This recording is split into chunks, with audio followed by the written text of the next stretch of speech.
Hey guys and geeks, welcome back to the Geekritique show. I'm Jen. I'm Dakota. And this is freaking exciting. It's our first official book club, people. Our first meetup, technically. It's our first week, yeah. So, I've been excited all week. Yes. So we listened to the Name of the Wind, the first 15 chapters. You guys may have read the physical copies or the digital copies of the book. Hopefully you were able to get through all 15 chapters. If you are having trouble with it, trust me. The first 15 chapters are the slow part of the book. It's the hardest to get through, for me. No, for me it's a little bit later is the hard part, but I won't say what it is. I'll tell you guys later what part for me is like. Okay. But I also like, so we drive together a lot. Mm-hmm. So we were listening to the audiobook in the car together and kind of like pausing and commenting. And then I would go with the actual copy and kind of go through and read parts that I thought were interesting or had little tidbits that I kind of wanted to look a little deeper into. So we have a lot to talk about. We're going to try to stay, or we are going to stay spoiler free for chapter 16 and onward. But It'll be hard for me. Just so you guys know, this coming week, the chapters that we're going to be covering are 16 through 34.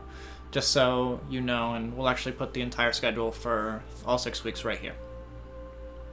But let's get right into it. I think we can start with the prologue, which is the silence of 3 parts. Just because it is so unique of a prologue. You don't get that in fantasy or in any books I read ever. Just it's like so not poetically written and so beautiful. Yeah, it's almost a poem in the way that it's written, and it's symbolic of the series as a whole, I think, because the series is split into 3 parts. The Kingkiller Chronicle, Day 1, Day 2, Day 3. And it's talking about a silence of 3 parts. So it's well, we have this. So the first one is because they're talking about, they're kind of the group of men in the Waystone Inn are talking about like nothing. They're avoiding serious conversations. The second is the lack of music or extra sounds. Yeah, I think it's a literal silence. The second one. Besides them talking, there's an emptiness all around. Mm-hmm. And then the third is the less noticeable silence, the silence that is his, the silence, the patient cut flower sound of a man waiting to die.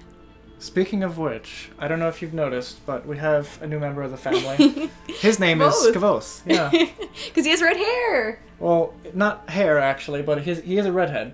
He's a redhead. He's a redhead, so we named him Kavoth after the main character of The Name of the Wind. You've probably met him. You may already know who he is. You might have heard of him. You may have heard of him.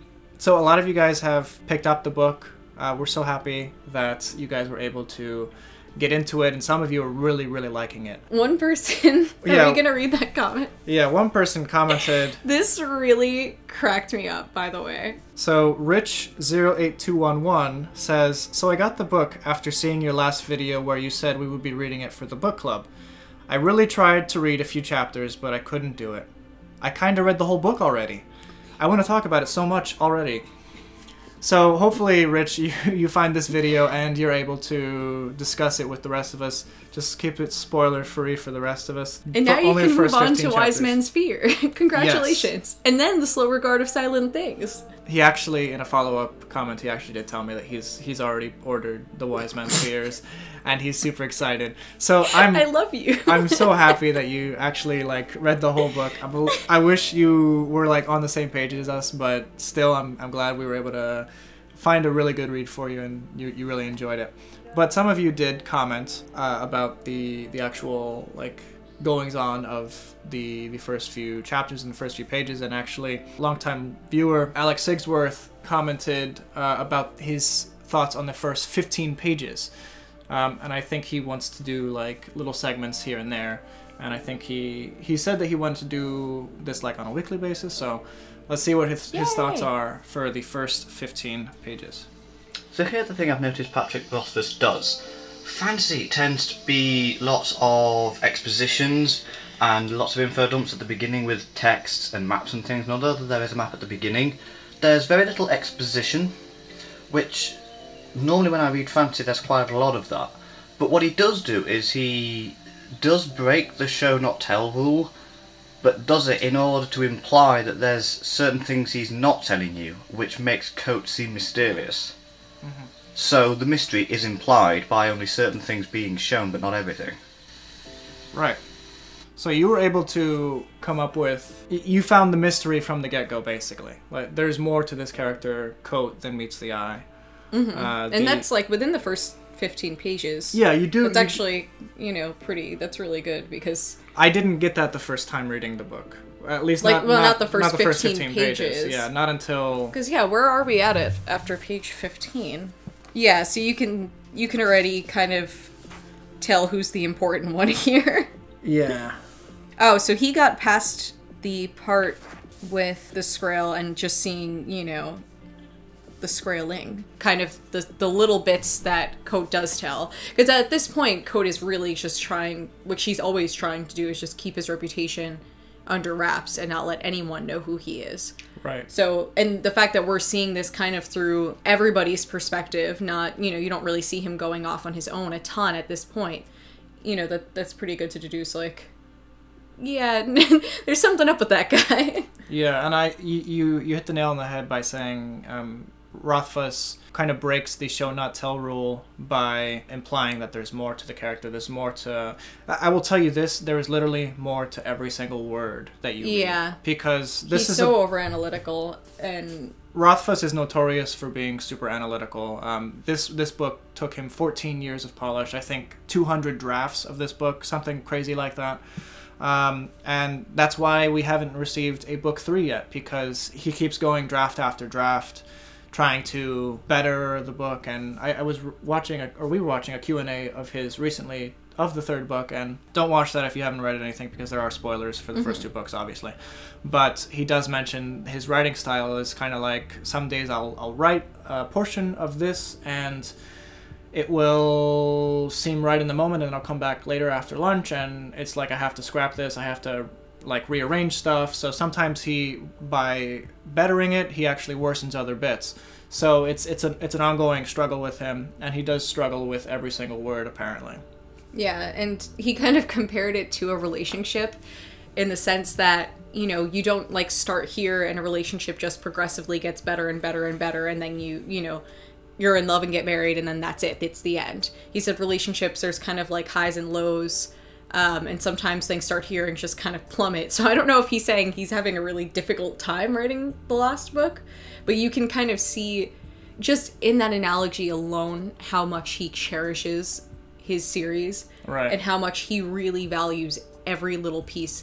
Not only making it poetic, making it prophetic at times, making it make sense completely, and, you know, sticking true to character.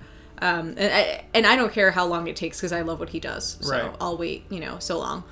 I have recommended this book to other people, and they've been a little bit like, okay, I'm over the mystery of Coat. Like, just give us who he is, and let's move on. But that kind of mysterious effect is still going on, because even we who have read the first 2 books really don't know where a lot. we don't know where Coat is in the scheme of things, and in the scheme of Kvot's life. We kind of have an idea of what will happen to him, so that to like get him into like his current role as an innkeeper at the Waystone Inn. Hey! I don't know if you noticed. She got a shirt that says the Waystone Inn. She loves it, obviously. Yeah. So we don't know exactly how he gets there, but you'll grow theories on stuff, and you'll learn more about his character as the story progresses. Because of that mysterious aspect that is going to be continuously going on throughout this story, sometimes I will seem like a psychopath. Like, to me, this isn't just a beautiful story, it's not just a poem, it's also a riddle. There's definitely a riddle going on here, and I've spent way too much time trying to decode small little passages that Rothfuss has written. We'll say this for now. There are no words misplaced, there are no titles misapplied, and all songs that you hear have meaning. Yes. Like, there is every single one. There is more to even children's songs than which that's a huge part of the story. That's why at the very beginning of this story, or of this book, the first thing that we're hearing is a story about Taborlin the Great. Every single one of them, it's kind of like just trying to piece together the history of this world. And I think it's a really interesting take on world building. It's not just, oh, travel to this part of the world and describe it in great detail. It's, we're going to tell you the history through children's stories. Yeah. In this world. And I think it's really well done. It keeps things simplified but also complex because, you know, you're missing details. Yeah, so I'm a spaz when it comes to this. At one point I had a notebook where I was reading the book, and every time I saw certain numbers I would jot down the page of where they were. Numbers too are very significant. Yeah, you'll see numbers like 3, 7, and 13 pop up all over the place, and these numbers do have significance. We don't know exactly. Yeah, we don't know what it is. So that's not a spoiler. No. We don't know. Anyway, we got another comment from Spencer Newman. He sent this to me yesterday, and I was really happy to read his thoughts on everything, because it kind of brought back memories of when this was the first time I read it, you know. So he goes, "Wow, just wow. It did admittedly take me a couple days to get into it, but once I did, that was it. I love it so much.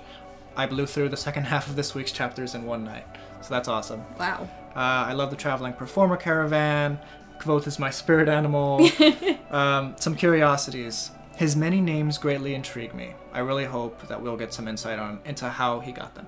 Many of them are uncouth, but none are undeserved. Many are uncouth, but none are unearned. But many are uncouth, but few are unearned. Something like that. Something like that. You get the gist. Yeah. Alright, his ability to subtly change his appearance also is cool, and I hope will be explained in the rest of the book. This is something that I didn't really get the first time reading, and I was thinking about it before you sent me this, listening to the book for a second time. I don't know that he literally physically changes his appearance, or if that's just his a different personality coming out. And I don't know if you saw the movie Split. James McAvoy was able to almost change his appearance by putting on a different personality in the same screen. I think that's more akin to what he's saying, but I did notice in the actual reading, Rothfuss said something along the lines of his eyes were very green in this scene, but then they weren't as green. I can't really be too sure if that has any significance to where Kvothe is, or where Kote is, or whatever in his life. That's one pet peeve I have with Audible and audiobooks in general, is you're so enraptured by the whole story that smaller details will go over your head, and this is a book for small details like that. I always attributed his ability to kind of change his appearance to his training as a performer as a child, because even after Abinthy leaves, his father starts training him to be, a more serious performer. And he says something along the lines of, the most subtle change in your disposition can make you a different kind of character altogether on stage. If you stand a certain way, or bow your head a certain way, or look, differently.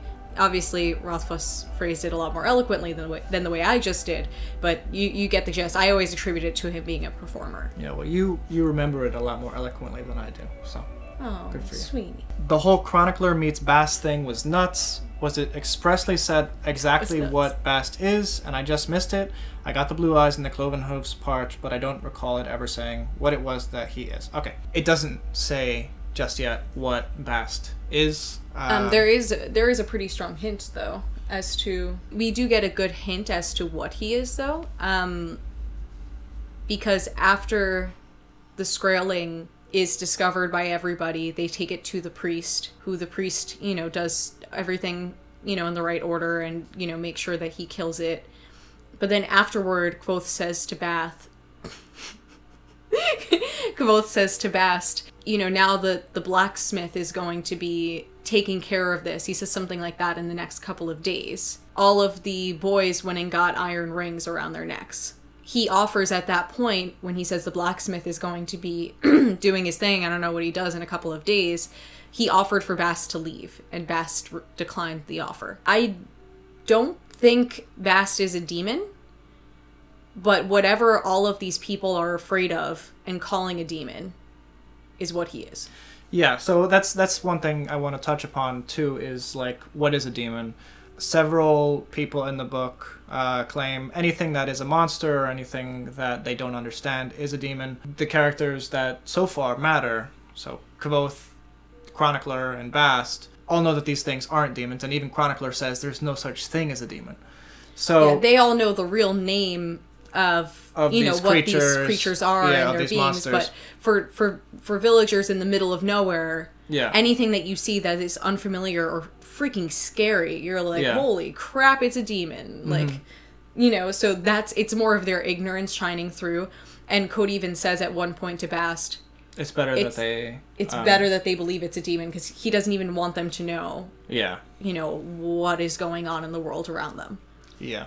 So you were talking about Bast and like the iron, and the blacksmith is making these iron rings for people to like ward off creatures that are easily warded off by iron. And then we see Chronicler pronounce the name of iron, and we don't know what the actual name of iron is. It's hard to explain exactly what the name of things is at this point, because you haven't gotten to that part in the story, and it's even hard to express from someone who's read the story, because it's not something that's ever expressly written. It's an ever-changing name. It's an understanding of a substance, and it's kind of like the name of the wind. Like, what is the name of the wind? You can't catch the wind. The name of things I think is an always ever-changing thing. So his Chronicler's understanding of iron was able to hurt Bast physically. We don't really know why at this point yet. No, he's not a demon, but you did mention that yes, he does have cloven hooves. So you can kind of guess, based on mythology, that he's probably something akin to a faun, kind of like in the Chronicles of Narnia, or like in Pan's Labyrinth, the faun there. All right, next thing, the whole Chandrian mythos that's going on is ridiculously awesome, and I can agree to that, and you will see a lot more of it very shortly. Well, I don't know when you're gonna see it, but I know that this book is chock full of Chandrian lore. Yeah. And the Chandrian are a huge part of this story in so many ways. So many ways, and it's hard to say anything more than that without spoiling anything. Without spoiling anything, but honestly, too, they're still as mysterious to you as they are to us. So any like little thing that I see about the Chandrian, I actually have a notebook that I'm going through and writing like little tidbits down about them, because like I said, I'm obsessed. So guys, if you take anything from this first week, is that for me, this is the slow part. This is the build up to the event, to where the story really starts next week, or this week rather. And take notes. Take notes on little things that you think are interesting, odd phrasings that you think might be of importance later. Trust me, it's all important. I know this is the first book in a series, but is there a resolution to the end of this one, or will I need to read on to get any finality out of the story? Well, I guess you'd have to go to the name of the book for that. If you open up to the first page, the name of the wind, the Kingkiller Chronicle, Day 1. And we know that this is a 3-day story that Kvothe is recounting to Chronicler. So you're going to get some finality out of it to a certain portion of his life, but you're not going to get much else. You're not going to get any finality out of this. I'm sorry. For me, at least, I had to keep reading, and so there's one other after this that we have published, A Wise Man's Fear. And then there's a small novella published called The Slow Regard of Silent Things, which is it might actually be my favorite of the series. I absolutely, absolutely loved that. And then there's a short story, I forget what it's called actually, about Bast. And that was also hilarious. I actually did not read that one. Oh my gosh, yeah, you need to read it. It's so good. It's hilarious and really interesting. Okay. And I feel like there's something there too. Alright. But, you know, I can't piece it together because this is a riddle and I'm bad at riddles. One thing that I thought was interesting that I didn't pick up on the first read was that Kvothe specifically calls it a Skrael to everybody, but then when he's with Bast, he calls it a Skraeling. Oh, I didn't know. So does that mean this is a baby Skrael? Yeah, it totally is. It's a little baby Skraeling. So these are like horrible. Yeah. If these are just babies, like, holy Toledo, they're going to tear up the world. And I'm so curious to know why Kvothe thinks you know, I didn't realize that they came this far west yet. Well, why does Kvothe even know what they are? I don't even... Yeah, and like, where are they coming from? That's one secret he'll never tell. You know you love him.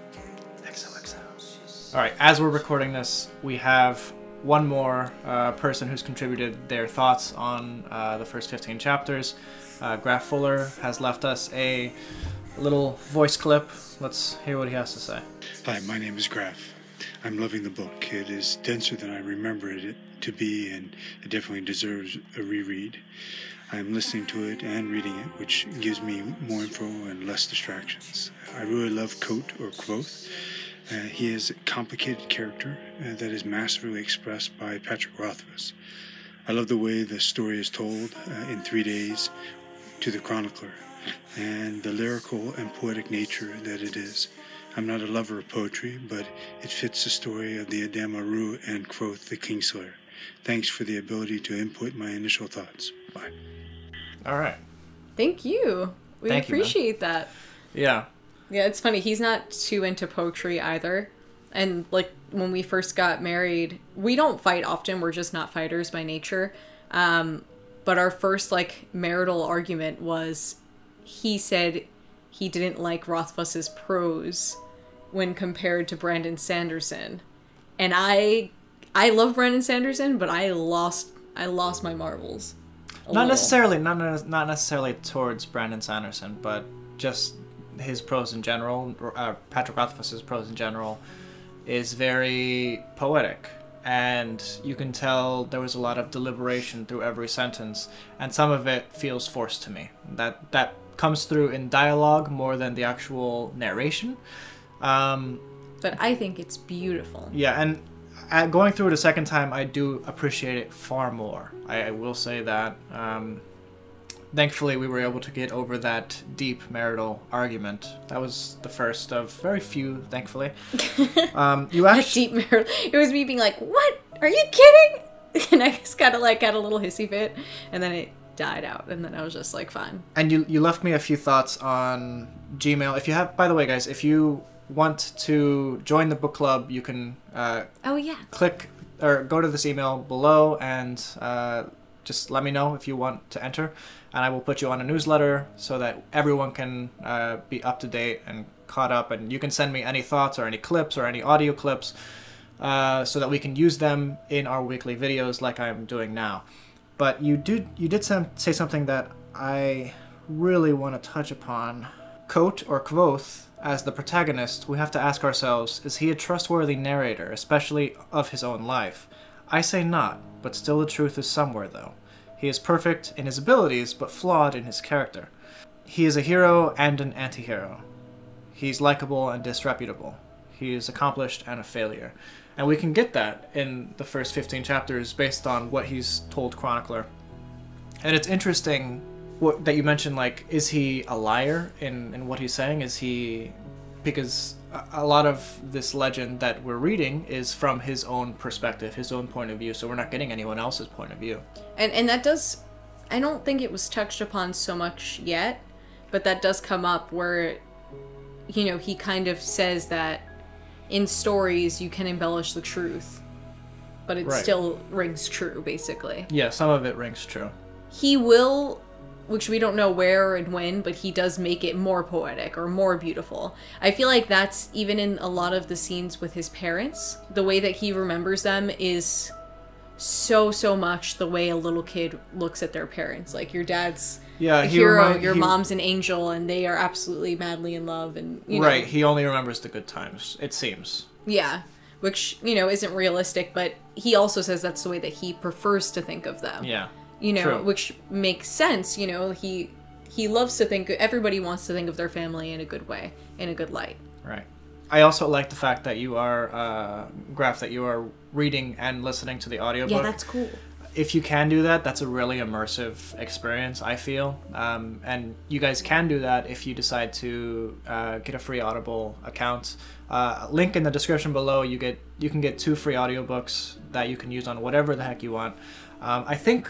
after we finish reading The Name of the Wind, we're going to go right into The Wise Men's Fears. All right. Just based on everyone's like anticipation and levels and like the feedback that we've received so far anyway. You guys seem to really enjoy it, so I think we're going to go full steam ahead with the second book in the series. And you can get those first 2 books on Audible for free. Woohoo! Yeah, and we really can't thank you guys enough, the ones who commented, sent in videos, any like feedback that we get back. Like, that's the whole reason why we're doing this. Like, we've already read through it together, but we want to reach out to you guys. We want to talk to you guys and see what you're thinking, what you think's going to happen, how you're feeling about it. So please just give us all the feedback you can, and we really appreciate every bit of it. Alright guys, thank you so much for watching. If you liked this video, please give us a like. If you have any comments at all about the first 15 chapters, the comment section below is the place for you. It's the place to be. No spoilers for anything forward beyond that point. Again, next week is chapters 16 to 34, so if you haven't finished reading up to 15, do get a jump on that, because the further you like fall behind, the harder it is to stay up to date with like what's going on with the book club and being able to actually talk with other people about stuff. And too, like, let us know how we did. I feel like we hardly scratched the surface. Like, we kind of stayed in the Waystone Inn and we didn't really go into all the stuff going on with his parents, but we kind of more were focusing on the comments that we were getting in. But just let us know your thoughts. Let us know how we did, seeing as this is our first book club ever. So we want to improve, obviously. And we really want to, like, pick your brains on this. Yeah. Let's talk about it. All right, guys. Thank you so much. Bye.